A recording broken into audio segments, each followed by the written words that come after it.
Assalamualaikum warahmatullahi wabarakatuh. Halo semua, selamat datang di podcast kami. Saya Cynthia. Dan saya Manda. Hari ini kita akan membahas tentang topik yang sangat menarik, yaitu peran teknologi dalam pembelajaran. Betul sekali Manda. Di era digital ini, teknologi telah menjadi bagian yang tidak terpisahkan dari dunia pendidikan. Nah, mari kita mulai percakapan kita. Jadi, Manda, saya ada beberapa pertanyaan untuk kedepannya. Nah, pertanyaan pertama saya, Manda, bagaimana teknologi telah mengubah metode pembelajaran tradisional? Ya, baik Sinta. Nah, teknologi telah membawa revolusi besar dalam pendidikan. Dulu, metode pembelajaran tradisional hanya bergantung pada buku teks dan ceramah satu arah dari guru. Siswa lebih banyak berperan pasif sebagai penerima informasi. Nah, sekarang siswa telah mengenal apa yang namanya tentang komputer, internet, dan perangkat mobile. Pembelajaran menjadi lebih dinamis dan interaktif. Kelas yang tadinya berpusat pada guru berubah menjadi lingkungan pembelajaran yang lebih berpusat pada siswa. Siswa dapat mengakses sumber informasi, berkolaborasi pada proyek online, dan belajar sesuai dengan kecepatan mereka sendiri. Nah, peran guru bertransformasi menjadi fasilitator yang membimbing proses pembelajaran daripada hanya menjadi sumber pengetahuan utama. Itu saja, Sinta. Nah, terus apakah ini berarti peran guru menjadi kurang penting di era teknologi ini? Justru sebaliknya, peran guru tetap sangat penting, tetapi telah berevolusi. Di era digital ini, guru perlu menguasai teknologi dan mengintegrasikannya ke dalam pembelajaran mereka. Nah, mereka juga perlu mengajarkan literasi digital untuk membantu siswa membantu siswa berpikir kritis terhadap informasi yang telah mereka temukan di online. Nah, guru harus menjadi model dalam penggunaan teknologi yang efektif dan etis. Kehadiran dan bimbingan guru menjadi semakin penting untuk membantu siswa menavigasi lautan informasi yang tersedia dan mengembangkan keterampilan berpikir tingkat yang tidak sepenuhnya diajarkan oleh teknologi. Itu saja. Baik. Nah, terus teknologi apa saja yang saat ini paling banyak digunakan dalam pembelajaran tersebut? Baik, Sinta. Nah, ada beberapa jenis teknologi yang digunakan dalam pembelajaran saat ini. Yang pertama ada Learning Management System atau LMS, seperti Google Classroom, Moodle, dan Canvas yang memungkinkan guru mengelola kelas digital, membagikan materi, dan memberikan tugas secara online. Yang kedua ada aplikasi pembelajaran interaktif dan game edukasi yang membuat proses pembelajaran itu lebih menyenangkan, seperti Kahoot dan Quizzes, misalnya mengubah kuis menjadi kompetisi yang mengasihkan. Itu saja. Nah, terus bagaimana dengan kecerdasan buatan atau AI dalam pendidikan? Apakah sudah banyak dimanfaatkan atau belum?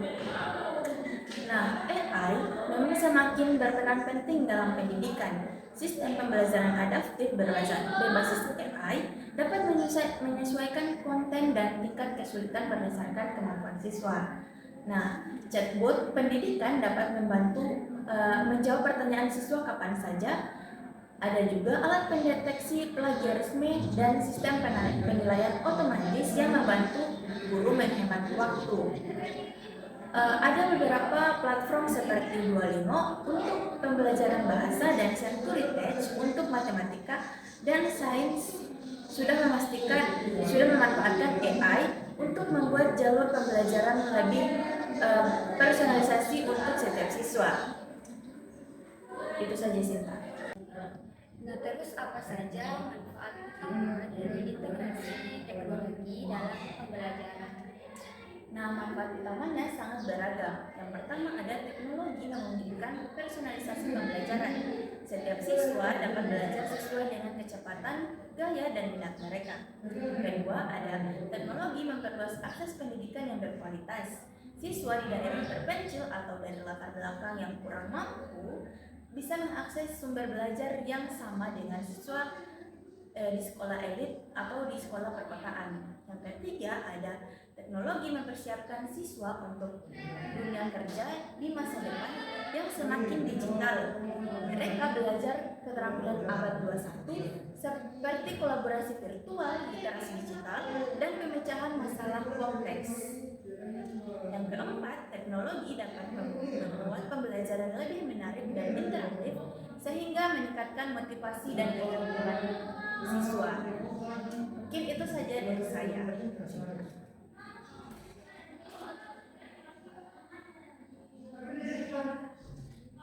Tapi ada juga tantangan dalam mengintegrasikan teknologi. Ya, tentu benar sekali. Tantangan utamanya adalah kesenjangan digital. Tidak semua siswa memiliki akses yang sama terhadap perangkat internet dan koneksi internet yang handal. Ini dapat memperlebar kesenjangan pendidikan jika tidak diatasi dengan kebijakan yang cepat. Tantangan lainnya adalah pelatihan guru. Banyak guru tidak mempersiapkan dengan baik untuk menggunakan teknologi secara efektif dalam pengajaran mereka.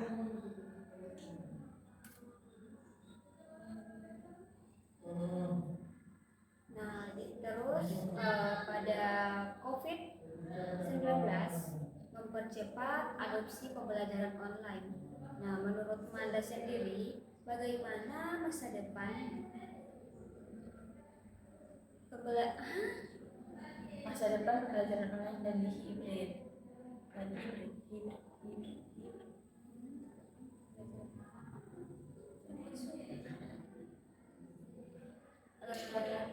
Terus pada pandemi COVID-19 mempercepat adopsi pembelajaran online. Menurut Manda sendiri, kira-kira bagaimana masa depan pembelajaran online dan hybrid?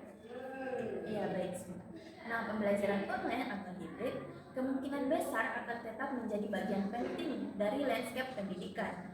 Pandemi memang menjadi katalis yang mempercepat adopsinya, tetapi manfaatnya telah diakui luas. Nah, masa depan mengarah pada model pembelajaran yang lebih fleksibel dan campuran. Kita mungkin akan melihat lebih banyak model flipped classroom di mana siswa mempelajari materi secara online di rumah dan menggunakan waktu di kelas untuk mendiskusikan mendalam dan proyek kolaboratif. Kita juga akan melihat teknologi yang canggih seperti VR yang membuat pembelajaran jarak jauh terasa lebih impresif dan interaktif. Tapi dengan adanya pembelajaran online ini, apakah pembelajaran tatap muka masih akan relevan di masa depan nanti? Tentu saja, Sinta. Nah, interaksi tatap muka tidak akan pernah sepenuhnya tergantikan. Pembelajaran adalah proses sosial dan banyak aspek seperti pengembangan keterampilan sosial dan emosional yang lebih efektif dilakukan secara langsung. Yang ideal adalah model hibrid yang mengambil kelebihan dari kedua metode fleksibilitas dan personalisasi dari pembelajaran online, serta koneksi dan interaksi langsung dari pembelajaran tatap muka. Kita tidak harus memilih salah satu. Kita bisa memanfaatkan keduanya dengan cara saling melengkapi untuk menciptakan pengalaman belajar yang optimal. Terus untuk tips untuk pendidik dan orang tua, apakah Manda punya saran untuk pendidik yang ingin mengintegrasikan teknologi dalam pengajaran mereka? Saya punya beberapa tips yang praktis. Yang pertama adalah memulai dengan tujuan pembelajaran, bukan dari teknologinya. Teknologi hanyalah alat untuk mencapai tujuan pedagogis. Yang kedua ada memulailah dari hal yang sederhana. Tidak perlu langsung mengadopsi teknologi paling canggih, misalnya mulai dari Google Docs untuk proyek kolaboratif atau Kahoot untuk kuis interaktif. Yang ketiga, ada teruslah belajar dan jangan takut untuk bereksperimen. Bergabunglah dengan komunitas pendidik online untuk berbagi praktik terbaik dan saling belajar. Yang keempat, ada melibatkan siswa dalam pemilihan penggunaan teknologi. Mereka sering memiliki wawasan yang berharga dan lebih terlibat jika merasa memiliki suara dalam proses pembelajaran. Itu saja. Terus bagaimana dengan orang tua? Bagaimana mereka dapat mendukung pembelajaran berbasis teknologi ini? Untuk orang tua, penting untuk terlibat dalam penggunaan teknologi anak-anak. Tetapkan aturan yang jelas tentang waktu layar dan situs yang boleh diakses. Jangan hanya melarang, tapi tetap mendampingi. Berinvestasilah dalam teknologi pendidikan yang berkualitas. Jika memungkinkan, ini tidak harus mahal atau banyak. Aplikasi dan sumber belajar yang gratis dan berkualitas tinggi. Jadilah teladan dalam penggunaan teknologi yang sehat dan seimbang. Anak-anak belajar dari mengamati perilaku orang dewasa yang di sekitar mereka. Dan yang terpenting adalah jangan lupakan aktivitas non-digital.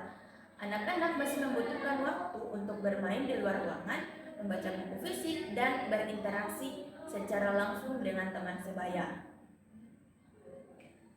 Terus menurut Manda, apa tren teknologi pendidikan yang Manda prediksi akan semakin populer dalam beberapa tahun ke depan?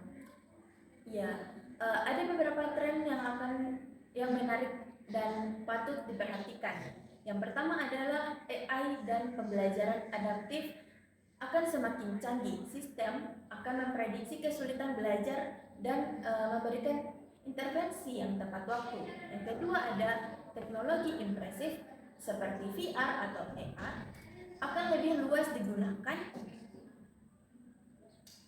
Bayangkan siswa biologi dapat melakukan tur virtual di dalam sel, atau siswa sejarah dapat mengunjungi Colosseum pada masa jayanya. Nah, yang ketiga, pembelajaran berbasis game akan berkembang, membuat pendidikan semakin menarik dan memotivasi.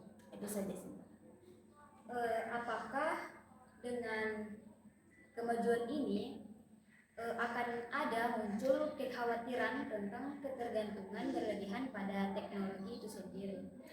Baik, pertanyaan yang sangat penting. Teknologi seharusnya memperkaya bukan menggantikan hubungan manusia, dan dalam pembelajaran kita perlu melakukan pendekatan yang seimbang. Kita juga perlu memastikan bahwa siswa tetap mengembangkan keterampilan dasar seperti pemikiran kritis, kreativitas, dan pemecahan masalah, bukan hanya menjadi konsumen pasif dari konten digital.